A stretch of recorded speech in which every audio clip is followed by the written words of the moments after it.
বহু জাতীয়তাবাদৰ শ্লোগান গোৱা নেতাৰ ডিঙিত ওলমি থাকে বহিৰাগত গামোচা।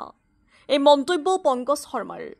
মংগলদৈত সংস্কৃতি সংৰক্ষণ আৰু বিকাশ কেন্দ্ৰ অসমৰ উদ্যোগত সংস্কৃতি সফুৰা শীৰ্ষক অনুষ্ঠান সম্পন্ন। আজি মংগলদৈৰ সনাতন ধৰ্ম সভা কক্ষত অনুষ্ঠিত হয় এক মনোজ্ঞ অনুষ্ঠানত অসমৰ থলুৱা সম্পদক ভৌগোলিক সূচাংকৰ জেটেগৰ জৰিয়তে বিশ্ব মানচিত্ৰত পৰিচয় কৰাই দিয়া পংকজ শৰ্মাই বহুমূলীয়া ভাষণ প্ৰদান কৰে। অসমীয়া গামোচাৰ লগতে জনগোষ্ঠীয় সম্পদক বিশ্ব মানচিত্ৰত ভৌগোলিক সূচাংকৰ জৰিয়তে পৰিচয় কৰাই দিয়াৰ বিষয়ে অৱগত কৰায়। সংস্কৃতি সংৰক্ষণ আৰু বিকাশ কেন্দ্ৰৰ সঞ্চালক গৌতম শৰ্মাৰ সঞ্চালনাত আৰু সম্পাদক ত্ৰিদীপ কলিতাই আগধৰা অনুষ্ঠানটিত কেইবাগৰাকীও বিশিষ্ট ব্যক্তিক সম্বৰ্ধনা জনোৱা হয়। যোৱা জন্মাষ্টমী উপলক্ষে কেন্দ্ৰটোৱে আয়োজন কৰা সাধু কোৱা প্ৰতিযোগিতাৰ পুৰস্কাৰসমূহো আজি প্ৰদান কৰা হয়। আজিৰ সভাতে সমাজকৰ্মী SRD গ্ৰুপৰ সঞ্চালক ৰাজীৱ কুমাৰ ডেকাক কেন্দ্ৰীয় উপদেষ্টা হিচাপে প্ৰস্তাৱ কৰে। নৃত্য গীত আৰু আলোচনাৰ মনোজ্ঞ অনুষ্ঠানটিত আন্তঃৰাষ্ট্ৰীয় খ্যাতিসম্পন্ন নৃত্যশিল্পী ভানু ডেকা চহৰীয়া, দৰং জিলা সাহিত্য সভাৰ প্ৰাক্তন ভাৰপ্ৰাপ্ত সভাপতি বৰদা শইকীয়া প্ৰমুখ্যে বহু গণ্যমান্য ব্যক্তিৰ উপস্থিতিত জাতীয় সংগীতেৰে সামৰণি পৰে। মংগলদৈৰ পৰা মিৰ্চাহিল ইৰফানৰ ৰিপৰ্ট, AN লাইভ।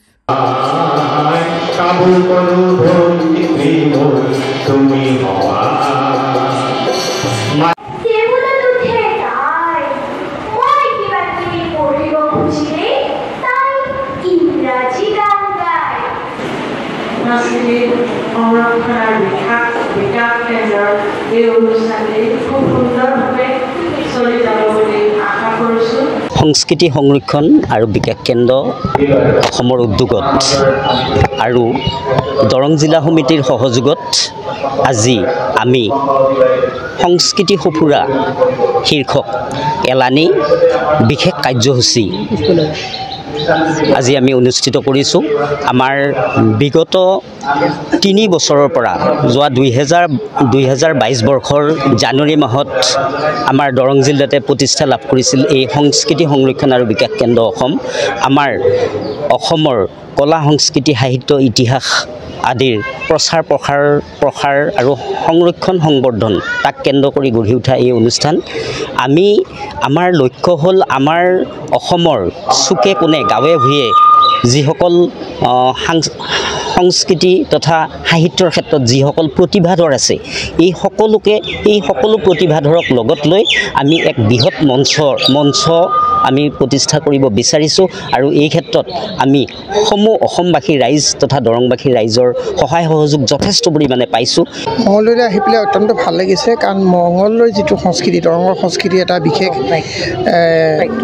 মানে গুৰুত্ব আছে, যিটো সংস্কৃতি আমাৰ অসমৰ অন্যৰ লগত তুলনা কৰিব নোৱাৰি বুলিয়ে মই ভাবোঁ। এই সংস্কৃতি পাই পেলাই সংস্কৃতিবান ৰাইজৰ লগত একত্ৰিত হ'বলৈ পায়। লগতে মই GI ৰেজিষ্ট্ৰেশ্যনৰ সংক্ৰান্তত কেনেকৈ কাম কৰিব লাগে, ভৌগোলিক সূচাংক কি, এইখিনি ৰাইজক বুজাবলৈ পাই পেলাই অত্যন্ত সুখী হৈছোঁ। লোক সংস্কৃতি বুলি ক'বলৈ গ'লে আমাৰ একচুৱেলি আমাৰ সম্পদখিনি দৰঙত যিখিনি ধৰি লওক আমাৰ এইবিলাক কিছুমান ড্ৰেছ আছে, ধৰি লওক আপোনাৰ ওজাপালি যিটো ড্ৰেছ ধৰি লওক, তেনেকৈ ফুকনি ওজাপালি ড্ৰেছ নৃত্য, এইখিনি আমি সংৰক্ষণ কৰিব লাগে বৰ্তমান সময়ত। এই ক্ষেত্ৰত আমি চিন্তা চৰ্চা ইতিমধ্যে আমি কৰিছোঁ আৰু গোলাঘাটৰ পৰা মই আহিছোঁ আৰু গোলাঘাটো অতি সোনকালে এখন কমিটি গঠন কৰিবৰ কাৰণে আমি সহযোগ কৰি যাম বুলি তেখেতক জনাইছোঁ। যিকোনো খবৰ আৰু বিজ্ঞাপনৰ বাবে যোগাযোগ কৰক 7896121996 লগতে 7002537271 আৰু 9854011916।